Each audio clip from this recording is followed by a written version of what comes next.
ለአንድ ሺህ ክርስቲያን ይድረስ ለአንድ ሙስሊም አንገቱን ቆረጠው የሚል ሰማው። ክርስቲያን ሞት የሸቱ ጉዳይ ዛሬም አነታራኪነቱ ቀጥሏል።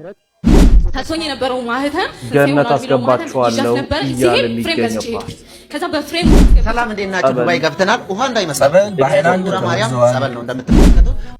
የተወዳችሁ ቤተሰቦቻችን ውድ ኢትዮጵያውያን እንዴት አላችሁ? እንዴት ቆያችሁ? እንዴት ሰነበታችሁ? የኦርቶዶክሳዊ መረጃዎችን በማስረጃ ጭምር አስደግፈን የምናቀርብበት ያሮስ ነው። ሰብስክራይብ በማድረግ ሼር፣ ላይክ እንዲሁ በማድረግ ቤተሰብ በመሆን በየዕለቱ የሚወጡ መረጃዎችን እንድትከታተሉና እንድታገኙን ጋብዛችኋል። በቀጥታ ወደ መጀመሪያው መረጃችን አደርሳለሁ አቀርብላችኋለሁ። በመጀመሪያው መረጃችን የምንከታተለው ኮሜዲያን ምን አለ ታሰረ የሚል አንድ መረጃ ሲወጣ ነበር። ወንድማችን ኮሜዲያን ምን አለ አልታሰርኩም አለሁኝ ሲል ተናግሯል። ተከታትለን እንመለሳለን። አየሩን ይዞታል የሐሰት መረጃ ከየት ነው የሚያመጡት መነሻውን እንጃ። ከዚህም ከዚያም ቃላት እየመራረጡ ታስሯል በሚል ዜና ሰው አስደነገጡ። እኔም ደንግጫለሁ። ታስሬ እንደው ብዬ ዙሪያዬን አይቻለሁ። እግሬ እንቀሳቀሳል። ቢጫቱ ታለበሱ ወይም ጠባብ ክፍል ውስጥ ተክዤ አልተቀመጡ። ሁሉ ነገር አለ አልታሰረም እጄ። ለካ እስር ቤት ያሉት ሀገር ነው ወዳጄ። ያሻውን አያረግ አጥረው ይዘውታል። ጠበቃም የለውም ጠያቂ ረስቶታል። 100 ሚሊዮን ህዝብ ተቆልፎበታል። 100 ሚሊዮን ህዝብ ተቆልፎበታል።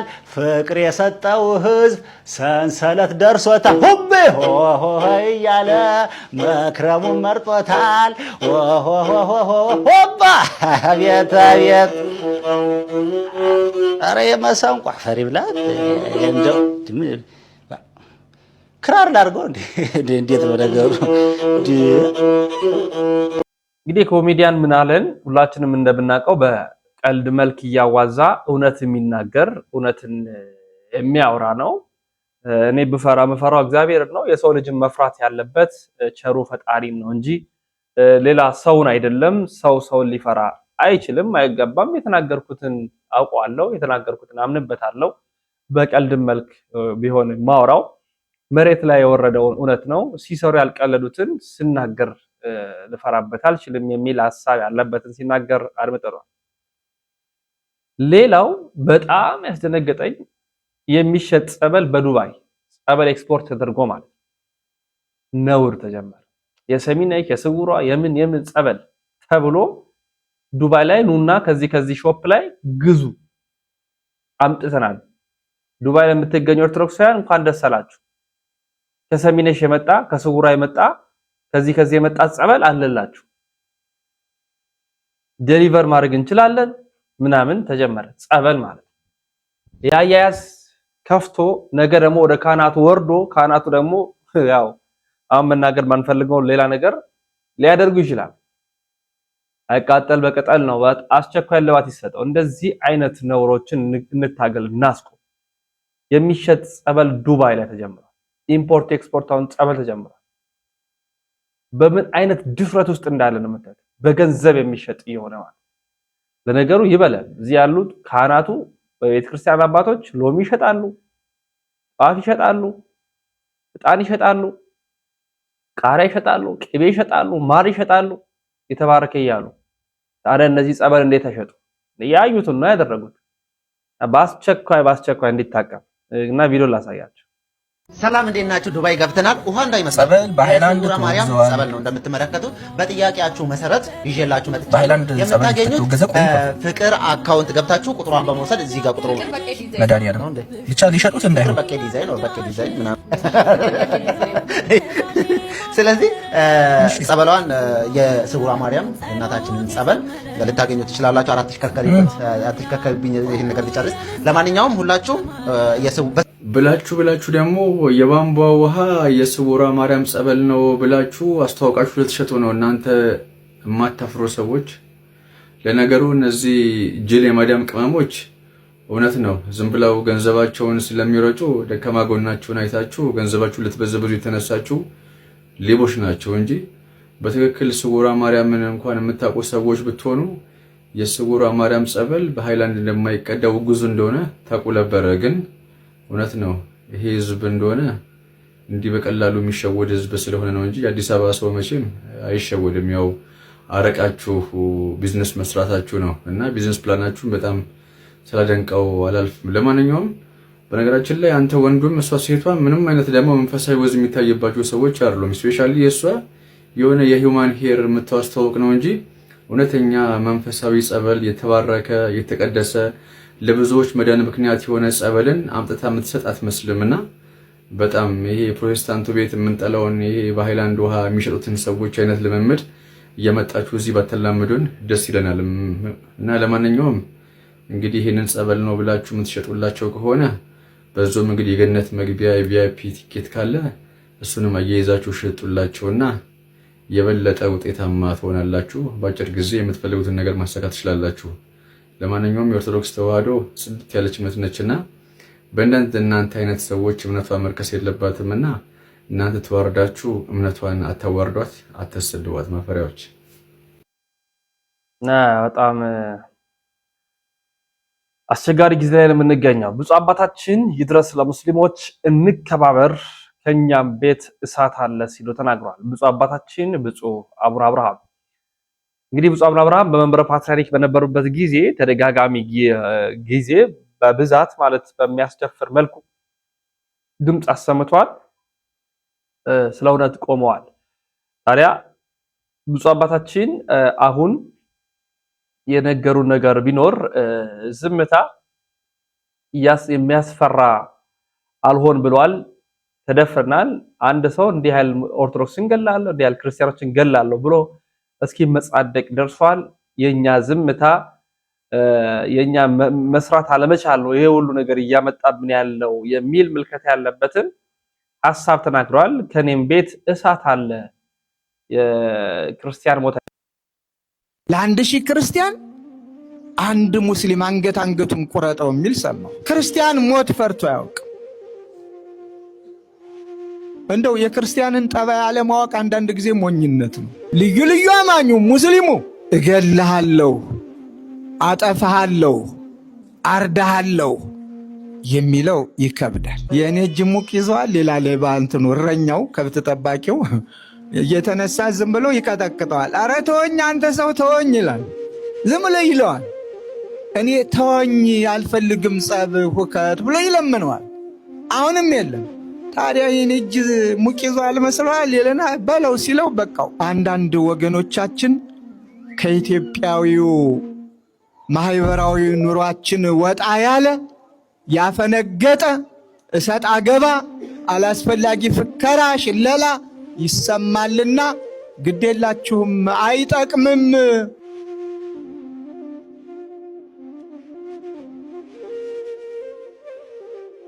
ግፉን ቤቱ ይቁጠረው።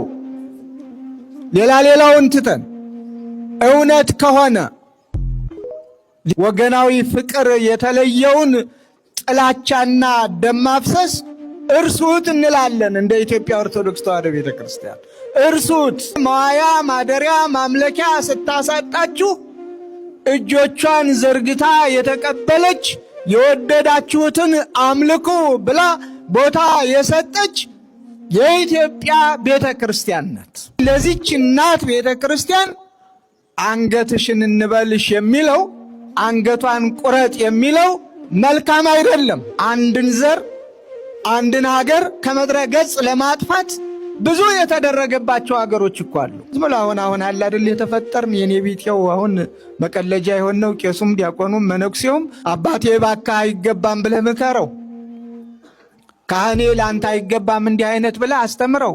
እናንተም በሞት ያፈርሰውን እያላችሁ አጠጥታችሁ ወደ ስካር አትጋብዙት። አስካሪውም እዚው፣ ሰካራም ባዩም እዚው፣ አደናቃፊውም እዚው፣ ተደናቀፍክ ባዩም አውጋዡም እዚው። ሁሉም መጠባበቅ እኮ አለበት። ማንም ማን የማይቋቋመው ቢያስሩት የታሰረበትን ማሰሪያ በጣጥሶ አለሁ የሚል ጀግና በምንድን ነው የወደቀ? ሁላችንም ክርስቲያኖች ጠበቅ እንበል። ምንም ነገር አያስደንግጠን፣ ምንም ነገር አያስፈራን፣ ለምንም ነገር ጅዋጅዌ አንጫወት። ክርስቲያን ፈሪ ነው ብሎ ሲናገር ሰማሁት። ክርስቲያን ብሎ ፈሪ የለም። እሱ ገና ንዑሰ ክርስቲያን። ልዩ ልዩ ሃይማኖቶች፣ የልዩ ልዩ ሃይማኖት ተከታዮች ከኢትዮጵያዊ ባህል ውጭ፣ ከኢትዮጵያዊ ስርዓት ውጭ ኢትዮጵያውያን አባቶቻችን አላስተማሩንም። ልብ አድርጉ። በሃይማኖት እንኳ ተለያይተን አንድነትን አስተምረውን ሰላም መሆን አለበት። አሁን ሌሎችም እየናቁን ያለ፣ ሌሎችም እያጥላሉን ያለ፣ ሌሎችም እየገፉን ያለ ሰላማችንን እያጣን እርስ በርስ ስለምንካሰስ ነው። በሃይማኖታችን እንጽና፣ የራሳችንን ሃይማኖት እንጠብቅ፣ አናስነካ፣ አናስደፍር፣ የሌላም አንንካ፣ ድርድርም ግድድርም ሌላም ነገር ውስጥ አንግባ። ይህ እግዚአብሔር ያሳያችሁ የትንሣኤ መግቢያ በሚል ገነት አስገባቸዋለሁ በዚህ ማተብ ከተመታላቸው የሚል ፓስተር ነው ወጣ የተባለው። የፕሮቴስታንቱ ዓለም ምን ያህል እየወደቀ እንዳለ የሚያሳይ ነው። ይህን እንኳን አይቶ የሚነቃ፣ ይህን እንኳን አይቶ ወደ እውነቱ የማይመጣ፣ ይህን እንኳን አይቶ የማይገለጥለት አለና በጣም እገረማለሁ። በማስተዋል እንጓዝ፣ ወደ እውነታው መንገድ እንምጣ። ጥያቄ ካላችሁ ጥያቄያችሁ ይመለሳል። የእውነት ቤተክርስቲያን ያለችን ኦርቶዶክስ ያስተምሮ በስርዓት ያሉባት የሚገለጡባት ናት። እንዲህ አይነት የዘመን ቀልደኞች የሚቀልዱባችሁ እንዳትሆኑ በማስተዋል ተጓዙ የሚል መልእክት አስተላልፋለሁ። ታቶኝ የነበረው ማህተም ትንሣኤ ሆኗል የሚለው ማህተም ይዣት ነበረ። ሲሄድ ፍሬም ገዝቼ ሄድኩኝ። ከዛ በፍሬም ውስጥ አስገብቻት ትንሣኤ ሆኗል የሚለው ማህተም ቤቴ ውስጥ አቃልኩት ማለት ነው። ሁሌ ጠዋት ስነሳ አየዋለሁ። እያንዳንዱ ዶክመንቶቻችሁ ላይ፣ በፎቶዎች ላይ፣ በመታመጧቸው ልብሶች ላይ፣ በመታመጧቸው ማንኛውም ጥያቄዎቻችሁ ላይ ለእያንዳንዳችሁ እዚህ ቤተክርስቲያን ውስጥ በዕለቱ ለተገኛችሁ ሁሉ የትንሣኤን ማህተም የምንመታበት ቀን ይሆናል። የፕሮቴስታንት ፓስተሮች ዘይታቸውን እንዲሁም ውሃና እንጨት ቸብችበው ሲጨርሱ አሁን ደግሞ ወደ ማህተም ገብተዋል ማለት ነው። ሰላም ኦርቶዶክስ አይነታላችሁ፣ እግዚአብሔር ይመስገን በጣም ደህና ነኝ። በዚህ ጉዳይ ላይ በሰፊው እንሄድበታለን። እንዴት አድርጎ ማርቲን ሉተር ይሄንን ቢሰማ ኑሮ እንዴት እንደሚያብድባቸው ወይም ደግሞ ራሱ እንደሚያወግዛቸው አሳያችኋለሁ በመረጃና በማስረጃ ማለት ነው። እንደተለመደው አካውንቱን ፎሎ ቪዲዮውን ደግሞ ጋብዛችሁ ሼር፣ ኮፒ ሊንክ፣ ሪፖስት ዱት ላይክ ፌቨራይት እንታው በእግዚአብሔር ስም እጋብዛችኋለሁ። 3 ሰንቲም የሚጠበቅባችሁ አድርጉ እስኪ። አመሰግናለሁ። ወደ ሐሳባችን እንገባለን። በነገራችን ላይ ሰሞኑን ጠፍቻለሁ፣ ትንሽ በግል ኬዝ ነው የጠፋሁት። እንዲሁም ደግሞ አካውንቴም ስለተዳከመ ጭምር ነው። ሰው የሚጠበቅባችሁ እንድታረጉ በእግዚአብሔር ስም አሳስባችሁና ወደ ሐሳባችን እንገባለን። በነገራችን ላይ ማርቲን ሉተር በ16ኛው መቶ ክፍለ ዘመን ላይ ፕሮቴስታንቱ የካቶሊክ ቤተክርስቲያን ተቃውሞ ሲነሳው ደግሞ የፕሮቴስታንት ሪፎርሜሽንን ሲጀምር ካቶሊኮቹ የገነት መግቢያ ቲኬት እያሉ ወይም ደግሞ ኢንደልጀንስ እያሉ የሚሸጡት ቲኬት ነበረ። እሱን ቲኬት አገኒስ በማድረግ በመቃወም ነው እሱ የተነሳው። ካቶሊኮቹ ፑርጋቶሪ የሚባል ወይም ደግሞ የመንጻት ስርዓት ነበራቸው። አንድ ሰው ሲሞት ሰማይ ላይ ሄዶ ወደ ገነት ከመግባቱ በፊት የሚነጻበት ቦታ አለው። ስለዚህ እሱ ደግሞ የሞተ ዘመዶቻችሁ እንዲነጻ ከፈለጋችሁ ደግሞ አላቸው ሊዮ 10ኛ የሚባለው የካቶሊክ ፖፕ ማለት ነው ለሚያሰራው ቤተ መቅደስ ገንዘብ ሲያጥረው ምን አደረጋቸው? ስለዚህ እዛ ያሉ ሰዎቻችሁ እንዲነጹ ወይም ደግሞ እንዲድኑ የምትፈልጉ ከሆነ እንዲጠቁ ከፈለጋችሁ እናንተም ደግሞ ወደ ገነት መግባት የምትፈልጉ ከሆነ ይሄንን የኃጢአት ማሰረጃ ወይም ኢንደልጀንስ የሚባለውን ደብዳቤ ግዙ እያለ ድሃውን ማስጨነቅ ጀመረ። እንዲሁም ደግሞ ድሃዎችና ያልተማሩ ሰዎች ደግሞ ያን ደብዳቤ እየገዙ በጭንቅ በመከራ ውስጥ ሆኑ ማለት ነው። ይሄን ነገር ማን ይሰማል? ማርቲን ሉተር ይሰማል። የመጀመሪያው አገኒስታው የተነሳበት ይሄ እንዴት ድሃው ይጨቆናል? ሰው ሊድን የሚችለው በእግዚአብሔር ጸጋ ብቻ ነው። ወይም ደግሞ መንጻት የሚያነጻው ሰውን የሚያነጻው ይሄ ደብዳቤ ሳይሆን የፖፑም ስልጣን ሊሚቴሽን አለው። ስለዚህ እግዚአብሔር ብቻ ነው፣ የእግዚአብሔር ጸጋ ብቻ ነው የሚያድነን በማለት ተቃውሞ ይሄ ሊዮ 10ኛ የተባለው ርዕሰ ሊቃነ ጳጳስ እንደው ምን አለው? ጆን ቴትሴል የሚባለውን መነኩሴ ዋና የዚህ የደብዳቤ ሻጭ አድርጎ ልኮት ነበር። እሱ ደግሞ ብዙ ደብዳቤዎችን መሸጥ ጀመረ። እንደውም የሚናገር አንድ ቃል ነበረች ነው እንደዚህ ይላል። ሳንቲሟን በሳጥኑ ውስጥ ተከታ ዕቃ ስትል የሞተው ዘመዳችሁ ነፍስ ከሲኦል ቦታ ወይም ደግሞ ከመንጼ ቦታው ላይ ወጥታ በቀጥታ ወደ ገነት ትበራለች ይላል። ይሄን አስተምሮ ማርቲን ሉተር ተቃወመ ማለት ነው። ስለዚህ ባለ 95 የአቋም መግለጫ ጽሑፍ ጻፈና በቤተ ክርስቲያኑ በር ላይ አተመውና አስቀመጠው ማለት ነው። ስለዚህ ማርቲን ሉተር በጥቅምት 31 በፈረንጅ አቆጣጠር ማለት ነው 1517 ዓመተ ምህረት ላይ ባለ 95 ነጥብ ያለው የአቋም መግለጫ ወጣ ነው። ነገር ግን ደግሞ በዚህ ጉዳይ ላይ እሱ ያደረገው ለምንድነው? የካቶሊክ የቤተክርስቲያን ኃላፊዎች ከሱ ጋር ተወያይተው የሚሸጡት ትኬት እንዲያቆሙ፣ ገነት በትኬት ወይም ደግሞ በብር አትገዛም የሚለውን አቋም ያስረዳ ነበር። ካቶሊኮቹ ደግሞ ተቃወሙት። ከዚያም በኋላ ደግሞ እርሱ ተነሳና የሱን ጽሑፍ በአዳዲስ ማሽኖች በማሳተም በመላ ጀርመን አሰራጨው ማለት ነው። ህዝቡ ደግሞ ይሄን ተቀበለና የፕሮቴስታንቲዝም ሪፎርሜሽን ተጀመረ ማለት ነው። በጥቅምት 13 15 17 ጀምሮ ያለው ነገር ስንመለከት የማርቲን ሉተር ትልቁ የተቃውሞ ምንጩ ምንድነው ካል የትኬት ሽያጭ ነው። ዛሬም የፕሮቴስታንት ፓስተሮች ደግሞ ከዘይት ከጨርቃጨርቅ ከእንጨትና ከሌሎችም ከሚሸጧቸው ከውሃዎቹ ማልፈው አሁን ደግሞ ማህተም መምታት ጀምረዋል ማለት ነው። ባጭሩ ሰው ለስጋው የሚሆነውን ነገር እንዲያገኝ እኔ ማህተም ትንሳኤው ሆኗል የሚል ማህተም እመታለሁኝ የሚል አጭበርባሪ ዱርዬ ፓስተር ተፈጥሯል አሁን ላይ ስንመለከተው ማለት ነው። ይሄን ሁሉ ግን ማርቲን ሉተር ይቃወማቸዋል። ምክንያቱም እሱ የተነሳበት ምንድነው? ገነትን ወይም ደግሞ አንተ የምትፈልገውን ነገር በእንደይነ በማጭበርበር መንገድ ልትገዛ አትችልም ነው። ለማንኛውም ልብ ይስጣችሁ እዛ ያላችሁ የምትጨበረበሩ ሰዎች ደግሞ እግዚአብሔር ልብ ሰጥቷችሁ ወደ ቤተክርስቲያን ትመለሱ በእግዚአብሔር ስም እናሳስባችኋለን። ኑ በብርሃኑ ተመላለሱ፣ ወደ ቅድስት ኦርቶዶክስ ተዋሕዶ ቤተክርስቲያን ትመለሱ። ጥሪና አቀርብላችኋል። ኦርቶዶክሳውያን በድጋሚ አካውንቱን ፎሎ ቪዲዮ ደግሞ እጅግ አብዝታችሁ ሼር፣ ኮፒ ሊንክ፣ ሪፖስት ዲዩቲ ላይ ኮሜንት እንድታደርጉ በእግዚአብሔር ስም አሳስባችኋለሁ። ሰላም እግዚአብሔር ከሁላችን ጋር ይሁን። ሰላም ያላችሁበት። ወደ ዋልድባ እናምራ። ኮሜዲያን እሸቱ በዋልድባ ሄዶ አንድ ቪዲዮ ቀረጻ መቅረጹ ይታወሳል። አንዲት 12 ዓመት እማሆይ በፊት ለፊት አድርጎ ሲያሯሩጣት ከዛ በኋላ ለቪዲዮ እንዲሆን ምናምን ሰራርቷል። ከዛ ከቋርፍ ጋር በተገናኘም ብዙ ስላቆች ሲደረጉ ነበር። ኋላ እሸቱም ይቅርታ ጠይቆ አባቶችን መተው ባርኳል። እግረኛው ሚዲያ ደግሞ በሌላ መንገድ አባቶችን ደግሞ ጋብዞ እንደዛ ሲያስነግር ነበር። አሁን ደግሞ መልሶ ራሱ እግረኛው ሚዲያ እዛው ድረስ ዋልድባ ድረስ ሄዶ አበቤኔቱና እዛ ያሉ አባቶችን ቪዲዮ ቀርጿል።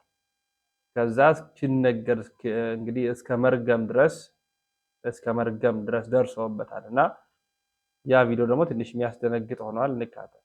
ለእሸቱ መለሰ ስመ ክርስትና ወልደ ገብርኤል በዋልድባ እንዳልሻ ቅድስት ኪዳነ ምህረት ዘተስፋ ሐዋርያት አንድነት ገዳምና በገዳሙ ስም በተሰበሰበው ማህበረ መነኮሳት ስም የምናስተላልፍልህ የክፉ ስራ ውጤት ምን አገኘህ ልጃችን? እግዚአብሔር አምላክ ፈቅዶ እመቤታችን ወዳ ወደዚህ የተባረከና የተቀደሰ ቦታ መጥተህ ነበር። በረከት ልትቀበል ቦታውን ልትጎበኝ ከአበው አባቶች ልትባረክ የእነ አቡነ ሳሙኤል የእነ አቡነ ተስፋ ሐዋርያት የእነ አቡነ ሚናስ የእነ አቡነ ምስራቃዊ በረከታቸው ሊያድርብህ አበው በሚስጥር ጠርተው ነበር። አንተ ግን ዋልድባን አቃለልከው። የአንድ ባለሀብት መኖሪያ ቤት ያክልን እንኳ ክብር አልሰጠኸውም። ከጽሞናው ቦታ ከስውራኑ ቀዬ ከውግዘቱ ስፍራ ካልተፈቀደው ቤተ መቅደስ ሴት አሯሯጥክበት። አበው አባቶችን አሳዘንካቸው። መናንያን አርድእቶችን አሸማቀቅከን። የተስፋዋን ምድር ገዳማዋን ቅድስትን የመናፍቃን መሳለቂያ አደረካት። አስቀምጠን ቁጭ አድርገን ፊት ለፊት እየተያየን ስለ ቦታው ታላቅነትና ክብር እንዳልነገርን ሁሉ አንተ ግን እንደምንም ሳትቆጥረን ታሪካችንን ከቆሻሻ ውስጥ ቀበርከው። ይህች 12 ዓመት ሴት መነኩሴ እያልክ ያልመነኮሰችውን ገና ባመክሮ ያለች ለዛውም የአበው አባቶችን ውግዘት ጥሳ ዋልድባን ያክል ትልቅ የቅድስና ቦታ በድፍረት ኃጢአት የኔ ነው የምትል ሴት ያሯሯጥክበት የቅድስና ቦታ ተራ የድራማ መስሪያ ሜዳ አልነበረም። የተባረከው የቅድስና ቦታ ዋልድባ ነው እንጂ። ስለ ዋልድባ ታሪክ ስንነግርህ፣ ስለ ቃል ኪዳኑ ስፍራ ስናብራራለህ፣ ስለ እውነታው ስናወራህ አንገትህን ስትነቀንቅ የነበረው ለካ ከአንገት በላይ እንዲሉ ከአንገት በላይ ነበር። በዓለም ላይ ያለውን ስርዓት ይዘህ መጥተህ ሴቶች ከወንዶች በምን ያንሳሉ እኩል ናቸው የሚለውን ዓለማዊ አጀንዳ ቀርጸህ አምጥተህ አበው ካልፈቀዱት ቦታ ከተቀደሰው ክልል ሴቶችን አሻግረን እነርሱንም አስወግዛ ወደ ቤትህ ተመለስክ። አፈር መስለን አፈር ግጠን መሬት ነክተን ዕለተ ሞታችን ከምንጠባበቅበት የአባቶቻችን አጽም ከምንጠብቅበት እግዚአብሔር አምላክ ዓለም ሰውሮ ያስቀመጠውን ቦታ ሳንጠራ ሳንጽፍልህ አንዲት ለዋልድባ ጥፋት ዲያብሎስ ያዘጋጃት ሴት ጎትታ አምጥታህ ይሄው የቅዱስ ቦታ ታሪክ ጥቁር ጥላሸት ቀባኸው። ዋልድባ የሴቶች ገዳም ብለህ በምስኪን ኦርቶዶክሳውያን አእምሮ ውስጥ ቀረጽከው። ዋልድባን ነገስታት አልደፈሩትም ነበር፣ ጳጳሳት አልተቃወሙትም ነበር።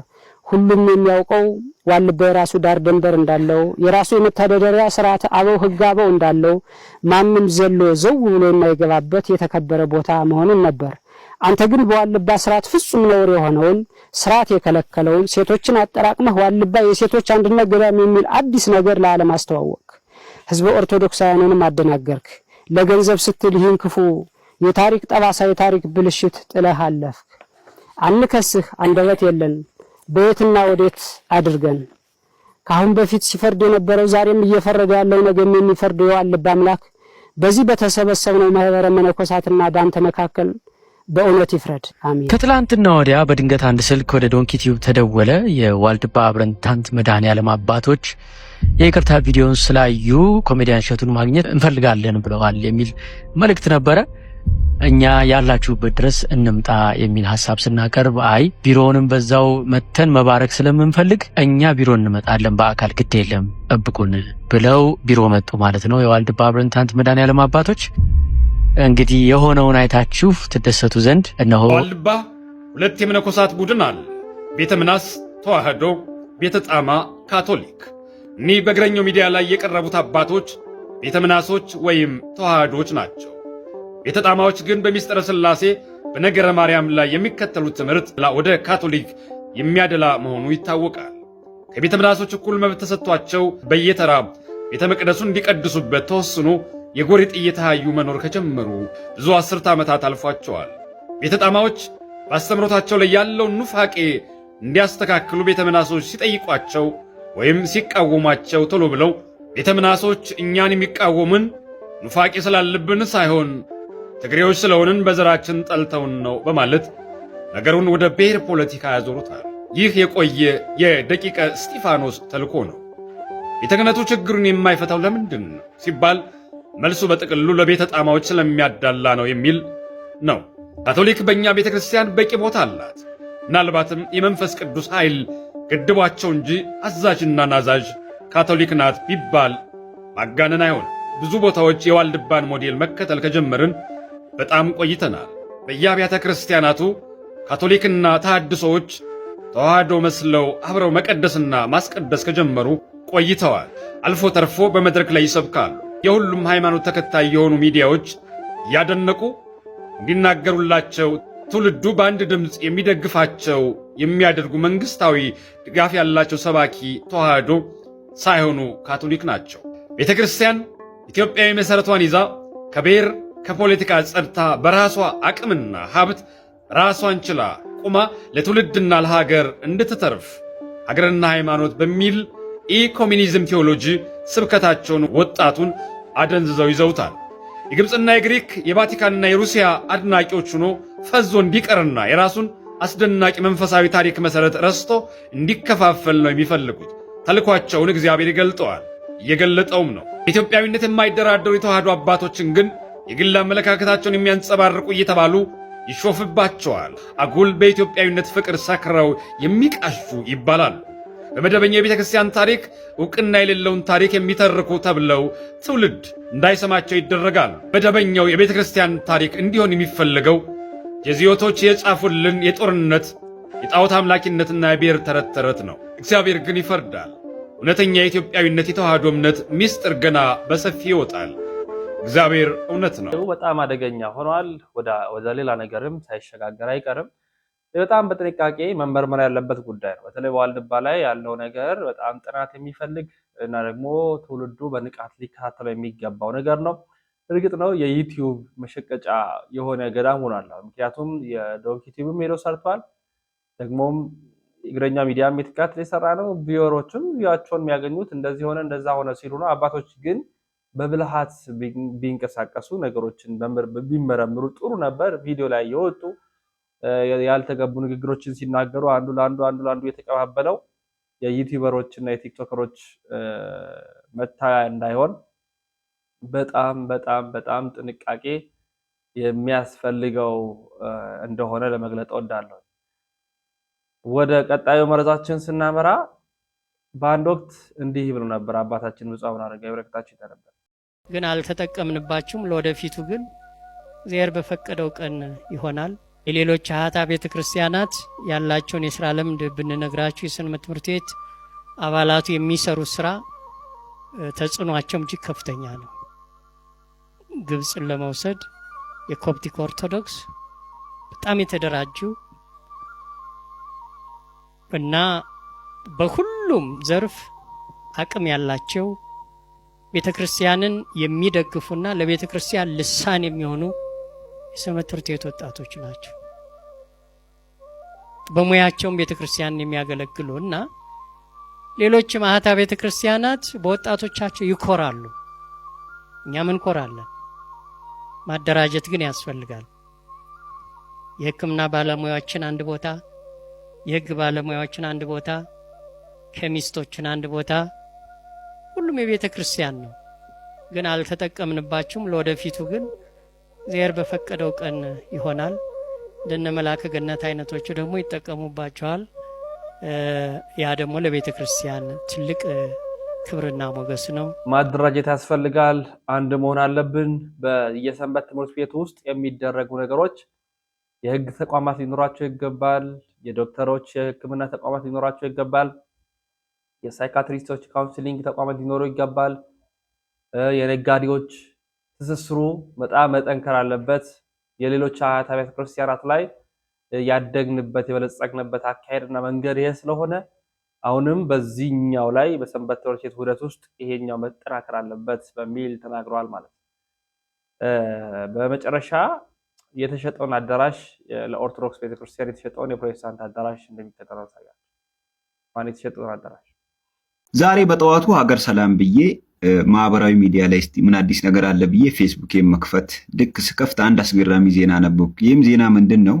ከ2011 አካባቢ ጀምሮ እስከ 2018 ድረስ አገልግሎት ሲሰጥ የነበረ በግለሰብ የሚመራ አንድ ቸርች 16 ሚሊዮን ብር ለሌላ ግለሰብ ተሸጠ የሚል ዜና ነበብኩ። ዲቴይሉን ሳየው ምንድነው?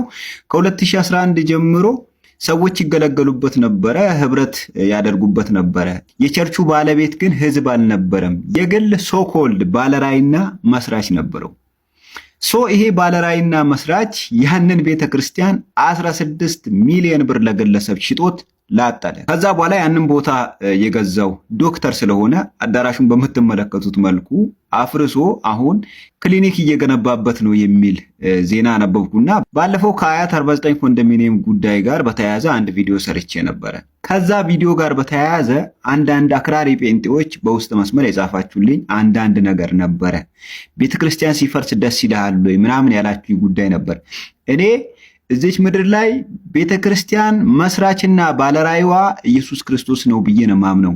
ከዛ ውጪ በግለሰብ የምትመሰረትም እንደ ሱቅ የምትከፈትም ቤተክርስቲያን አለች ብዬ አላምንም። አያት 49ም የመሬት ወረራ ያደረገው አንድ ቆዳው የጠበበው ከዚህ በፊት ዲቫይን ሾው ላይ ቀርቦ ሶፎንያስ ጋር ቀርቦ ያየነው ፕላስ ደግሞ ሃፒ በርዝዴይ ቱ ጂሰስ ክራይስት እያለ ኢየሱስ ክርስቶስ ላይ የሚቀልድ አንድ ወንበዴ ሰው ነው የመሬት ወረራ ያደረገው። ካውንስሉም እዛ ጋር ተንጋግቶ መጥቶ መግለጫ ማውጣቱና አላስፈላጊ አንዳንድ ቃላቶችን መናገሩ እኔ እስካሁን ሊዋጥልኝ አልቻለም። እንደዚህ አይነት ሰዎች ሃይማኖትንም አይወክሉም። ፕላስ ደግሞ ነገሮች ከተመቻቹላቸው ወይ ደግሞ ነገሮች ጥሩ ካልሆኑላቸው እንደምታዩት በምታዩት መልኩ ቦታውን ለግለሰብ ጆሮ ግንዱን ብለው የፈለጉበት ቦታ የሚሄዱ ለመንጋው የማያዝኑ ጨካኝ እረኞች ስለሆኑ እንደዚህ አይነት ሰዎች ጋር ምንም ህብረት የለኝም። በጣም ልጥጥ የሆኑ አሉ። አሁን በዚህ ሰዓት ባለሀብት የሆኑ አሉ፣ ቢሊዮነር የሆኑ አሉ። እነሱንም ጨምሮ ነው እያልኳችሁ ያሉ። ትልቅ ቸርች ስለገነባ ብዙ ህዝብ መጥቶ እሱ ጋር ስለሚገለገል እቺን ታክል ላከብረው አልችልም። የቸርች ባለራይና መስራች ኢየሱስ ክርስቶስ ብቻ ነው። ከዛ ውጪ የዚች ቤተክርስቲያን ባለራይና መስራች እኔ ነኝ፣ እኔ ሐዋርያ ነኝ፣ እኔ ነብይ ነኝ ለሚል ቆዳው ለጠበበው እቺን ታክል ክብር የለኝም። አንዳንዶች ሐዋርያ ነን ብለው ራሳቸውን ሰይመዋል። ግን መጽሐፍ ቅዱስ ላይ ካሉት ከሐዋርያቱ አንጻር ህይወታቸው ሲለካ እነዛ ስለ ኢየሱስ ክርስቶስ ሲሉ ሸንጎ ፊት ቆመዋል። ብዙ መሰደብ፣ ንቀት፣ ግርፋት እስከ ግድያ ድረስ ተዘቅዝቆ እስከ መሰቀል ድረስ መስዋዕትነት ከፍለዋል። አሁን ያሉት ሶኮልድ ሐዋርያት ደግሞ አንድ ሰው በመጥፎ ቃላት ተናገረኝ ብለው ሰውን በሸንጎ ለፍርድ የሚያቆሙ ጨካኝ አውሬ አረመኔዎች ናቸው።